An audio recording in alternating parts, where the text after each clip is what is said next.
नमस्कार दोस्तों, एक बार फिर से आपका हमारे YouTube चैनल ज्ञान दस्तक 7 डेज में स्वागत है। आज हम पढ़ेंगे कुछ घातांकीय नियम जिस पर सवाल हल करने होते हैं।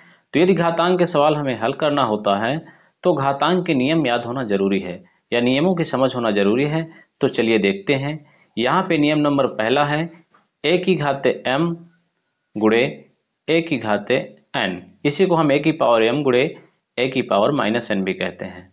जब कोई आधार बराबर हो और घात हमारी अलग अलग होती है तब हम क्या करते हैं, इस आधार को वही रखते हैं और जो उसकी घातें होती हैं उन घातों को जोड़ दिया जाता है। तो यहाँ देखिए m आपका क्या है, m प्लस का है और n जो यहाँ पे है वह माइनस का है। तो हम m माइनस n करेंगे। जब m माइनस n करेंगे तो इसका जो हल आएगा आपका ये हो जाएगा, जब प्लस का गुणा माइनस से होगा तो यहाँ a माइनस a की पावर m माइनस n हो जाएगा। ये कोष्टक लगाएं या न लगाएं कोई जरूरी नहीं। फिर दूसरा रूल a की पावर माइनस m गुणे a की पावर n है। यहाँ पर क्या होगा, यहाँ भी आधार समान है लेकिन यहाँ पहले माइनस की घात है और बाद में प्लस की है। तो यहाँ क्या होगा, यहाँ आप लिख सकते हो a की पावर माइनस m और प्लस n। तीसरा जो आपका रूल है a की पावर माइनस m गुणे a की पावर माइनस n।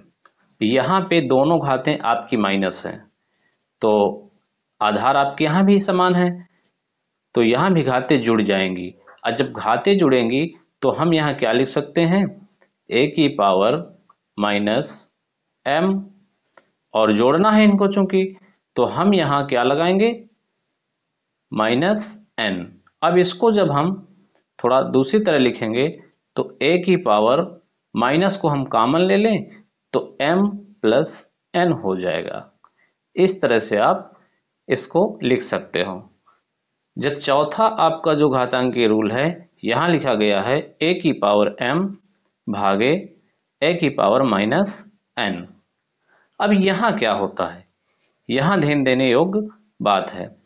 यहाँ आप दो प्रकार से इसको हल कर सकते हो। एक तो आपका यही हो जाएगा a की पावर m है तो आप a की पावर m तो इसको लिख दोगे, लेकिन इसको हमें गुणा में बदलना है तो a की पावर माइनस n का जब व्युत्क्रम होगा तो आपकी जो a की घात आएगी वह आपकी हो जाएगी प्लस की, a की पावर n हो जाएगी। पांचवा रूल है आपका a की पावर माइनस m और भागे a की पावर n। यहाँ भी हम इसको गुणा में बदलेंगे तो a की पावर माइनस m तो रहेगा ही रहेगा गुणे आपका जो a की पावर n था इसको जब हम भाग से गुणा में बदलेंगे तो a की पावर माइनस n हो जाएगा। छठवीं घात है आपकी a की पावर माइनस m भागे a की पावर माइनस n। तो इसको हम लिख सकते हैं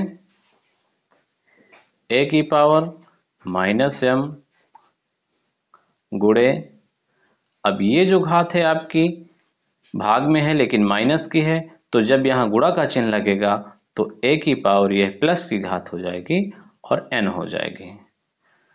आपका जो सातवां रूल है ये वाला, ये कहता है a की पावर m कोष्टक की पावर n, यानी होल कोष्टक लगा देंगे फिर उसकी पावर n होती है। जब ऐसा कोई घात लगी हुई आपको मिल जाए तो इसमें घातों का आपस में क्या हो जाता है गुणा।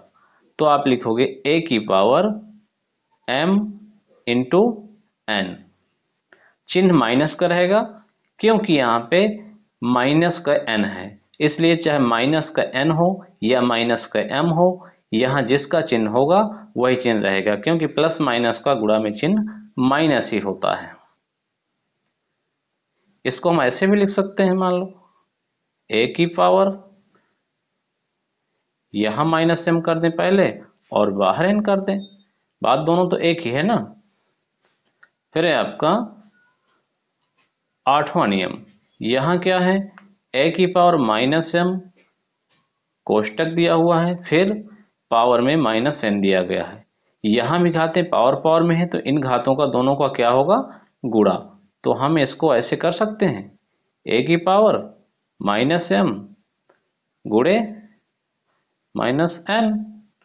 अब जब दोनों माइनस माइनस के हैं तो क्या हो जाएंगे, प्लस हो जाएंगे, तो ए की पावर एम इंटू एन हो जाएगा। नौवां रूल जो सबसे लास्ट है, यहाँ है ए की पावर माइनस एम गुणे बी की पावर माइनस एम। यहाँ पे देखना है कि यहाँ आधार दोनों अलग अलग हैं लेकिन घात क्या है, एक समान है। तो यहाँ हम आधार को दोनों को गुणा कराएंगे और घात जब एक है तो घात को हम यहाँ कॉमन ले लेते हैं माइनस एम। इस तरह से आप सभी घातों के रूल समझ चुके होंगे। इन घातों पर आधारित कोई भी सवाल हम अगली वीडियो में करेंगे।